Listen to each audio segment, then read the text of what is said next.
pag-ibig na wagas, storya ng pagtataksil at pang-aahas. May ginawang panakip butas, may happy ending ang wakas. Damdaming malambot at matigas, sa live drama pwede nang ilabas.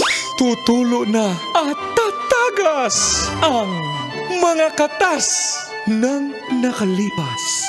Katas ng nakalipas.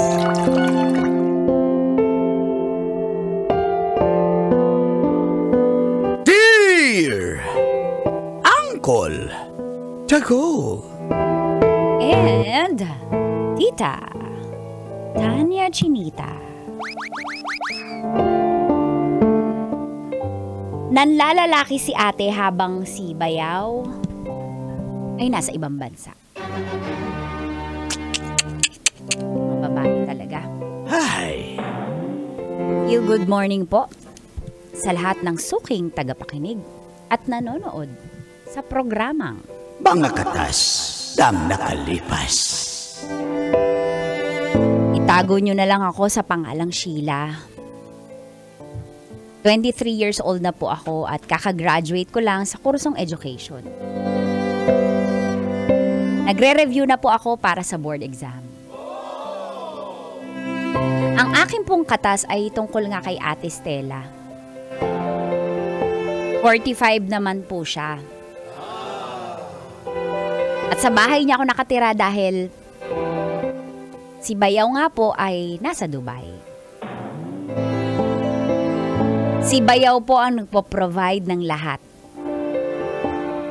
Pati pag-aaral ko. Tuition, lahat ng mga ngailangan as in, kaya malaki ang utang na loob ko kay Bayaw dahil sobrang bait talaga. Isang beses po habang nagre-review ako ay narong send sa akin si ate. Ang chat, Miss you, Han. Ingat ka palagi and see you soon. Alam kong hindi yun si Kuya o si Bayaw dahil Dada ang tawagan nila. At dito na nga po nagsimulang tumagas Ang mga katas ng aking nakalipas.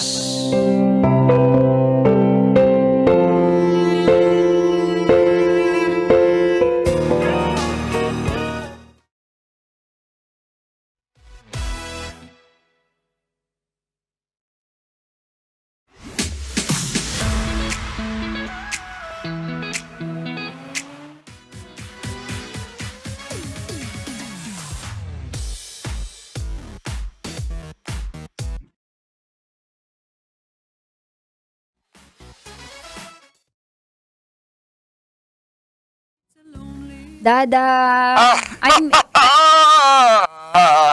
I miss you so much, Dada. Miss na miss ko na rin kayo ni Junjun. Junjun, kumusta ka na yung pag-aaral mo, Junjun? Okay naman po, Dada. Na-miss ka na namin ni Mami, Dada. Tanong mo kay Dada mo kung kailan uwi. Dada, kailan po kayo uuwi, Dada? Baka sa ano, anak, sa Pasko. Subukan ko makauwi sa Pasko, ha? Moy, ingatan mo, kalusugan mo dyan. Lagi kitang namimiss, Dada. Namimiss ko rin naman kayo. Ikaw lagi naming iniisip dito. Basta wag mo kaming intindihin, ikaw ang mahalaga, healthy ka, ha? Wag mong pabayaan sarili mo, wag kang mambabae dyan, ha? Bawal yan dito. Kaya dito ako pumunta para hindi ako mambabae kasi bawal. Huwag kang mag-alala. Thank you, Dada. Alam ko Mama, naman ikaw lang talaga ang babae sa puso ko. Promise, Dada? Promise! Wala kang kachat. Wala akong kachat. Thank you, Dada. I love you so much. I love you. Sige na, ha? Basta, ayan na. Pinadala ko na yung pera dyan, ha? Kasama na yung pang-review ng kapatid mo. Dada, ang laki ba't 70? Ang laki naman. Magkano ba yung review ni Sheila? Ni Sheila? Kayo na lang mag-usap. Basta, binigay ko na yan, ha? Dada, yung toys ko po, Dada. Okay, anak. Walang problema. Reglado. Sige na, bye-bye. Love Thank you. Dada. Love you so much. Love you, Dada. Ate.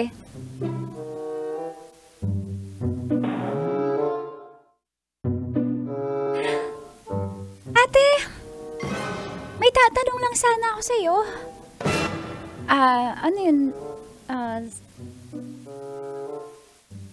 Sheila.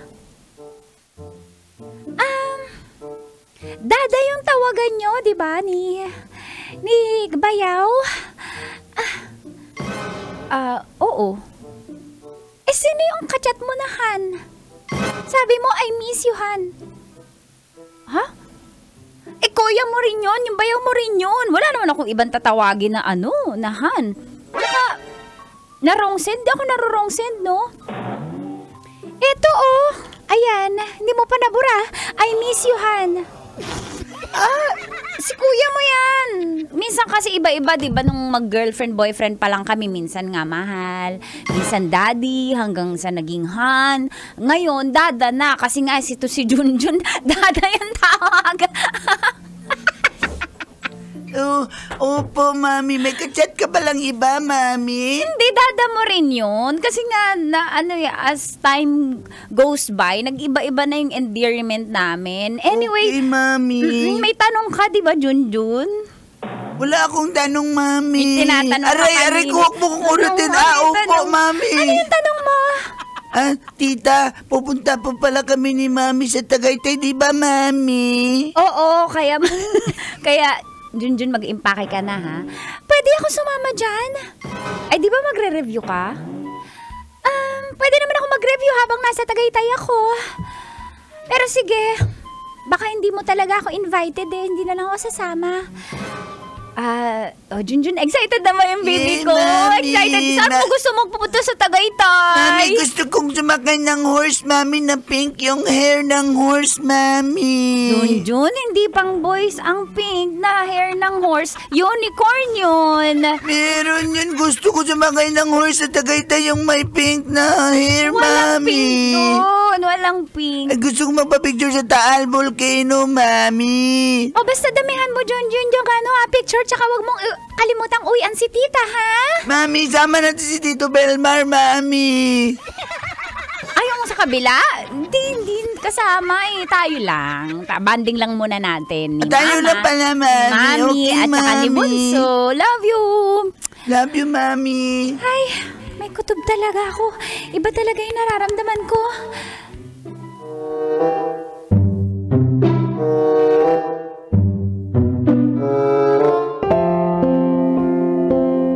Natuloy po sila ng aking pamangkin. Pero nagduda po talaga ako. Nahirapan ako Uncle and tita. Alam kong si Ate Stella nagloloko talaga siya. May lalaki siya! Naawa ako kay Bayaw, kay Kuya ka dahil sobrang bait mo niya talaga mula elementary ako hanggang senior high hanggang college. Siya po nagbayad ng tuition fee ko. Kaya, chinek ko po yung Facebook ni ate kasi nabubuksan ko yung sa cellphone ko. At nakita ko yung lalaking suspect ko na lalaki ni ate. Laging nag-heart sa my day ni ate. Pati sa mga post niya. Si ate masyadong pabebe. Hina-heart naman ang lalaki na yon. Hanggang sinerge ko po yung guy. Yung boylet. At si lalaki, bobo! Nag-my day siya. Naka-public at nakita ko si ate nasa my day niya! Nasa Tagaytay sila! Ayop ka talaga, te! Isang gabi madaling araw, wala pa po si ate. Iyak na iyak si Junjun kasi nilalagnat.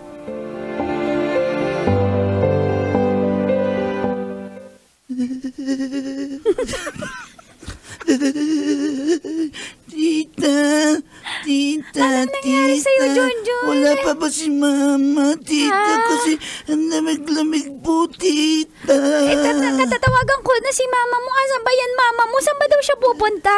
Hindi ko po alam. Sabi niya ba, birthday daw ng kumari niya, tita. The subscriber cannot be reached. Ayaw Please sumagot try again later. Asan ba yung mama mo? Anong oras ba daw siya uuwi? The subscriber cannot be reached. Bakit ka kasi nilagnat? Dapat wag kang lalagnatin pag wala yung mama mo. Madala kasalanan ko ba, tita? Nanilagnat Kasi, teka. Asan ba yung ato? Tita, lamig-lamig na Junjun! talaga, tita. Junjun, makinig ka. Junjun, makinig ka. Huwag ka muna manginig. Hindi ko naman mapigil. Hindi ako makadialog. May nararamdaman ako kay mama mo. Wala talaga siya sa kumari niya. Naisip mo ba naisip ko, B1? Palagay ko nga, Bito. Operation! Tuli! Ayoko muna magpatuli. Tita! Junjun, makinig ka. Tulungan mo ako. Iba yung kutob ko sa mama mo. Tita, wala po ko walang bata pa po ako. Iba yung kutob ko. Basta itaga mo sa bato.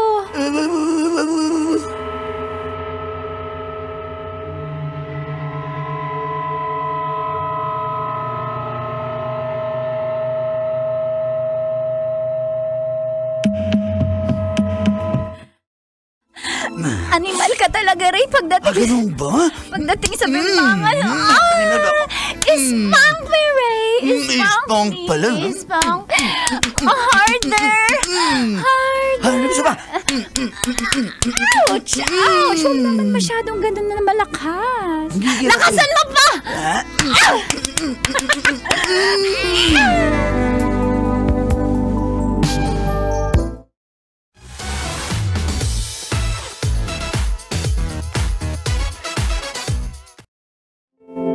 Grabe si ate, hindi po talaga siya umuwi ng gabi na yun. Ng gabi na yun.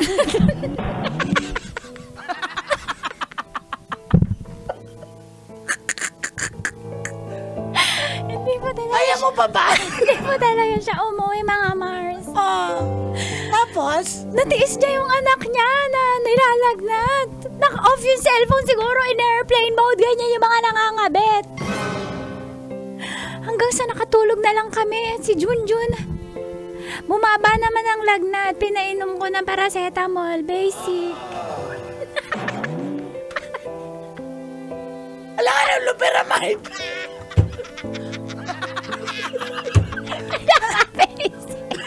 Naiinis ako dito Wala nga akong roll.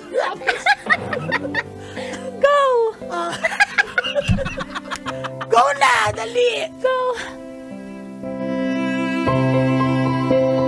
Sabihin mo kinabukasan. Kinabukasan.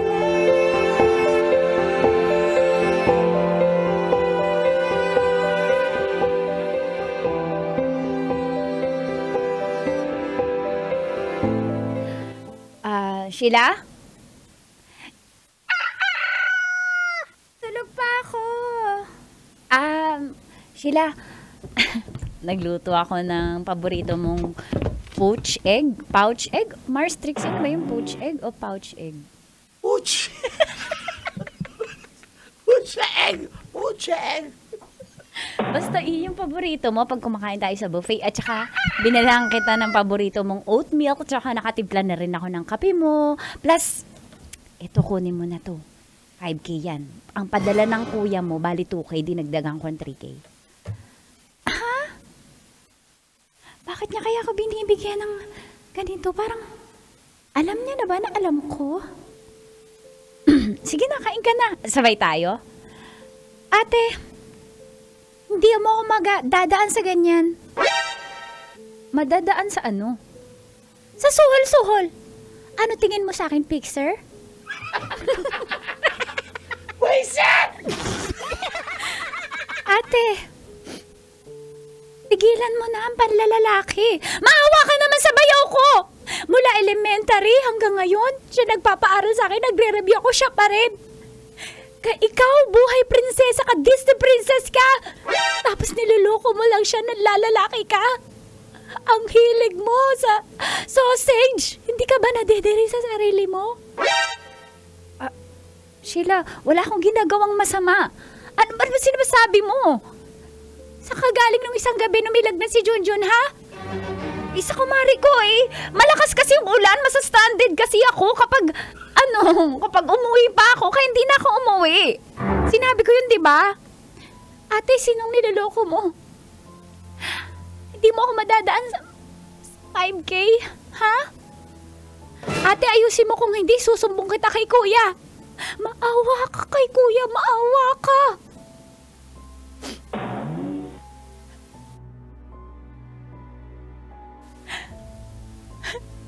Wala akong ginagawa. Wala akong ginagawa. Sheila, bakit ka naman ganyan pinagbibintangan mo ko na mas hindi ko kayang gawin yan sa kuya mo? Ate, hindi ako makapaniwala na nagde-deny ka pa rin, huling-huli ka na, ate. Ang galing-galing mo magpanggap na matino kang babae, ate. Hindi ko matanggap na may kapatid ako malandi. Makate! Ang kate na ang TV mo. Wala akong ginagawa. Maayos ako. Pinapalaki ko na maayos yung anak ko at saka yung pamilya ko maayos. Wala akong ginagawa. Sheila, ewan ko sa'yo, te. Bahala ka na sa buhay mo! I'm in control.